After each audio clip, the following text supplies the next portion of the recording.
Good morning, Paul Evans from BPP University, the University for the Professions. Today, in our professional conversation series, we're talking to Antony Woodcock of GIG. Antony, welcome to BPP University. Thank you very much for having me. My pleasure. So, tell us a bit about yourself, your background, and of course about GIG, please. Yeah, for sure. So my background is hospitality industry. I went to university in Strathclyde, and throughout my university career, I probably worked in every glamorous and unglamorous position that the hospitality industry has to offer. So I started washing dishes, moved into commie chefing, I've managed bars. Oh, right, okay. All sorts of lovely and hands-on operational positions, and a bit of family background in hospitality as well, predominantly in the hotel sector. Moved to London after my degree and worked for IHG, so Intercontinental Hotels Group. So again, working on their branding across the UK and Europe in terms of trying to grow the portfolio of Holiday Inn and Holiday Inn Express hotels. Okay. And sort of 3-4 years into that, kind of decided that I was going to embrace my entrepreneurial spirit and jump ship and start, funnily enough, a restaurant chain with my brother. Excellent. You might not think it being Scottish, but sushi seemed to be where we ended up. Okay, right. So we started a sushi brand. We've just sort of we're increasing one of our properties at the moment. We're growing that and trying to grow that portfolio. But it was through the challenges that we had hiring for Maki, which is the sushi business that we've got, that we understood that people were starting to work in different ways, particularly the people that we were trying to hire, the sort of millennial age group, that younger generation, right. On a constant basis. We would put rotas together. We'd put those rotas out on a Friday and a Monday, and usually every week someone wanted to change something or couldn't do one day because they had an exam or they had X, Y, and Z. So we started to understand the way that people were starting to work differently and wanting more of that flexibility, quite rightly so, to fit working life around their studies or their passions. We had a lot of people who were aspiring musicians or aspiring artists and were doing this as a stopgap in their career. And that's really where GIG came from. So GIG is it's a mobile platform, mobile marketplace that connects millennials who are looking for shift-based temporary work with businesses in the hospitality sector who obviously have those vacancies available, and that could be hotels, bars, restaurants. We're also looking at retail as well. But it's very across much the whole range. Yeah, very much a shift working marketplace, both front and back of house. Right, and retail as well, so it really has it's a movement over. In reality, the platform that we've created could be used in any low-skilled industry. In reality, it's there created as a marketplace. We do have account management, we do have all that, we do have all the back end and the operational intricacies around right to work and training, etc., which we're trying to build and grow at the moment. But in reality, we could service any industry that has a need for casual or temporary staff. Right. So ostensibly, GIG is a technology-based company, yep, bringing together employers and future employees. We like to try and get away from the recruitment agency tagline and move more towards a marketplace or a lifestyle tool.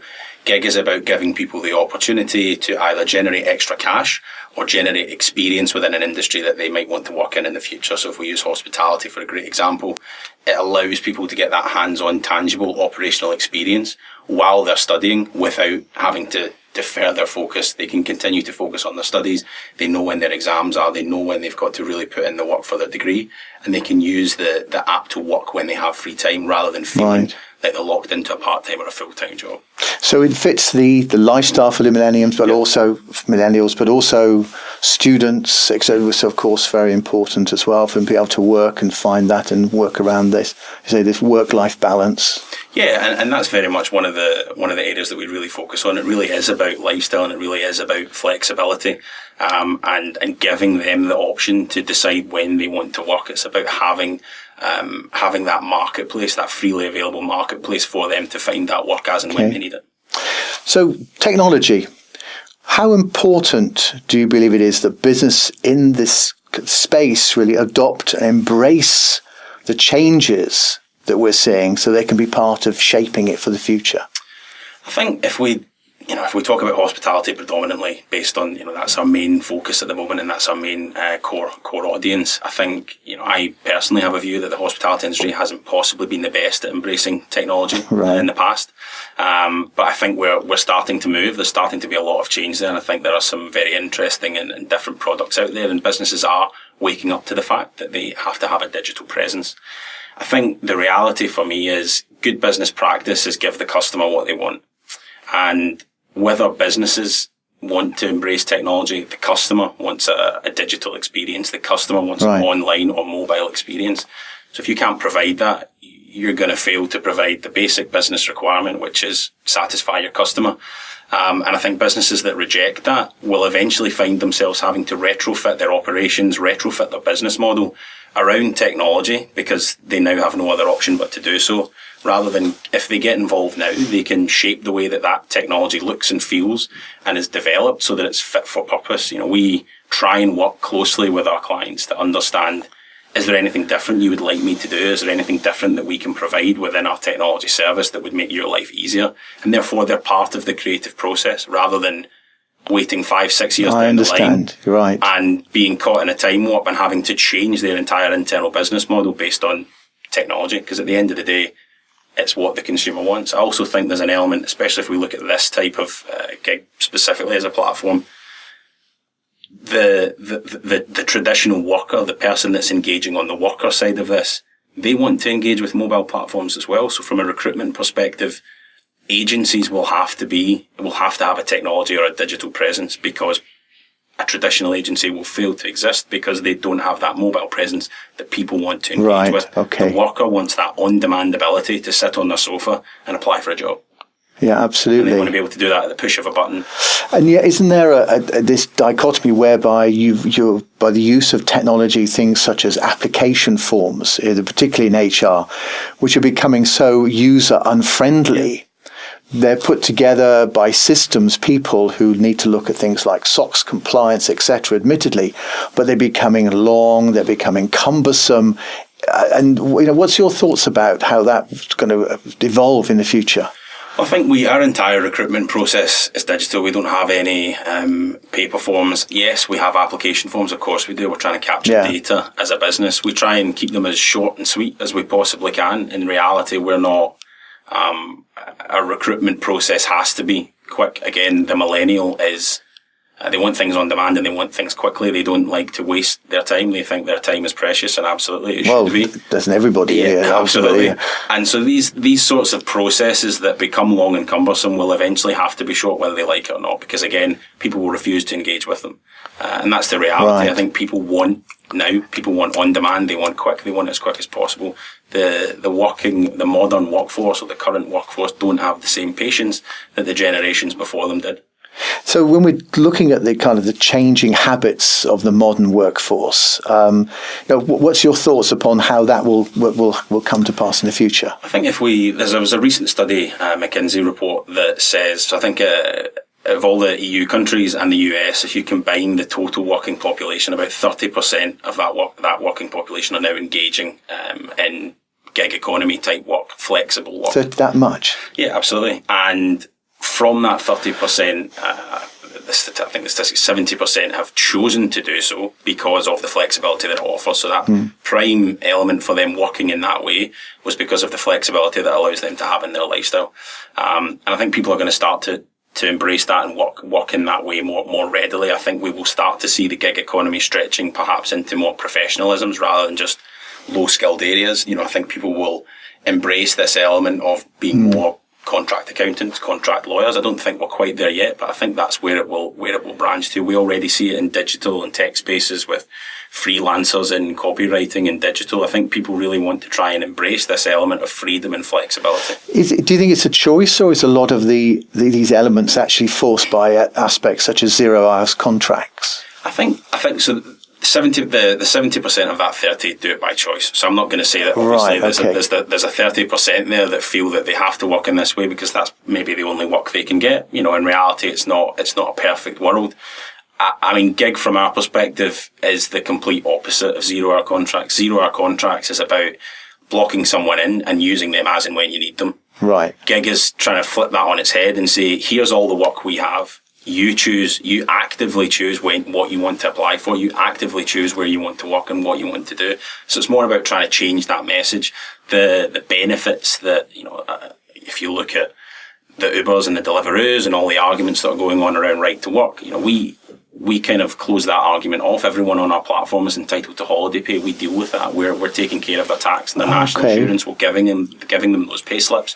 We're giving them that transparency and handling the payment process for them. So we are taking the responsibility of an employer and providing them with those rights that they quite rightly deserve. So it is a one-stop shop. I mean, literally, There you go. You have a choice. So, and just how does if I might, because it's very interesting, the platform works by putting up various positions which are available, and then that future or that employee can then choose whether they want to engage within that employment. So again, from the provider side, also we're offering that transparency as well. So traditional agency world, can you give me 4 people tomorrow? Yes, I can, and 4 people turn up. In reality, what we're trying to do is create that marketplace and create transparency at every process. So you post the vacancy that you require. Right. I apply for that vacancy because I'm free and I can do that, and that's where I want to work, and it's close to my home or whatever that is. You can change your settings. I only want to see jobs a mile away from my house. I only want to see jobs that are over a certain pay rate. So you have that total freedom and that total flexibility to do that.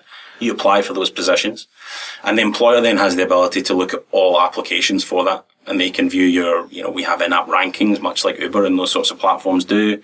They have the person has an opportunity to write a little bit about themselves, sell themselves to the employer. They can see their full in-app working history, so all the jobs that they've done previously. Brilliant. Okay. They can get references from previous employers. We'll identify people that we know we've checked the uniform, they've got the right equipment, etc., etc. So it really has moved on sophistication. I mean, within that, using the technology to drive that. The technology is about providing them with that transparency. We do as much. Gig's belief really is it's our job to provide you with the information. The business should be able to make the decision, and the same with the worker. We'll provide the information on every job to allow you to make an educated decision that that's the right job for you. So the $64,000 question, and in years to come, they're going to look back and say, this is what Antony said, Brexit. So, impact. 2 words, Brexit impact. Brexit impact. I think, again, I can only speak for the sector that we're working in at the moment and what we're trying to achieve. I think it's going to be difficult. And I think actually the most difficult period is between now and when we figure out what the deal looks like, what happens. That uncertainty is causing a lot of movement and people are panicking a little. And we're certainly seeing it from a recruitment perspective. Obviously, our platform is based that people can sign up and use it as and when they want. But let's be honest, in hospitality and specifically in London, the majority of people working in this type of industry are European. It's definitely over 50. It's probably 60-70% of the population working in hospitality in London are European outside of the UK. And people are not coming in the same numbers because they're not sure what's going to happen in 12 or 24 months. Mm-hmm. And people are going home because they don't want to be the one that gets home last and all the jobs are gone. In reality. So it's quite a difficult period at the minute, I think, specifically for the hospitality industry in terms of where do we go from here? Where are we going to find the resource to be able to staff the many hotels and restaurants and bars that we have in this fantastic industry? And the whole point about this industry is it is multicultural. We like to draw talent from different places. Yeah. That's what it's all about. It's hospitality. It's about bringing people together from different cultures and different environments. And Brexit is stopping that, is hindering that process. I don't believe it will be as hard a Brexit as perhaps we think. I don't think we have it can't be. If it is, it's going to be a pretty sorry state of affairs. But people don't know, and that's the worry. It's all about the uncertainty from that point of view. For sure. And I think in 2017, PKF was saying we've got something in the region of 8,000, nearly 8,400 hotel rooms opening up in London alone, and maybe 11,500 in the UK. Until that time, obviously you've got yours. What are hospitality professionals to do in the meantime to actually attract and keep those people? I think the difficulty is I don't change tack. So until someone tells me that I have to do it differently. I don't think we can change tact. I think, unfortunately, we have to just keep driving on in the same way that we do at the moment. I think we have to provide people with the comfort that as good employers, we will do everything that we can do to retain that talent and keep that talent here and encourage people to come and work in the industry. We don't set the policies, unfortunately. Hopefully we can feed into them and hopefully we can provide people with the data to make the right decisions. But until we're told otherwise, I think we carry on business as usual. There's always going to be a bit of a grey cloud over the head until something gets set in stone. But I think trying to change tact at the moment and really do things drastically is perhaps not the right move. Do you think, I mean, part of what you're doing at the moment is driving different sources of talent into the hospitality?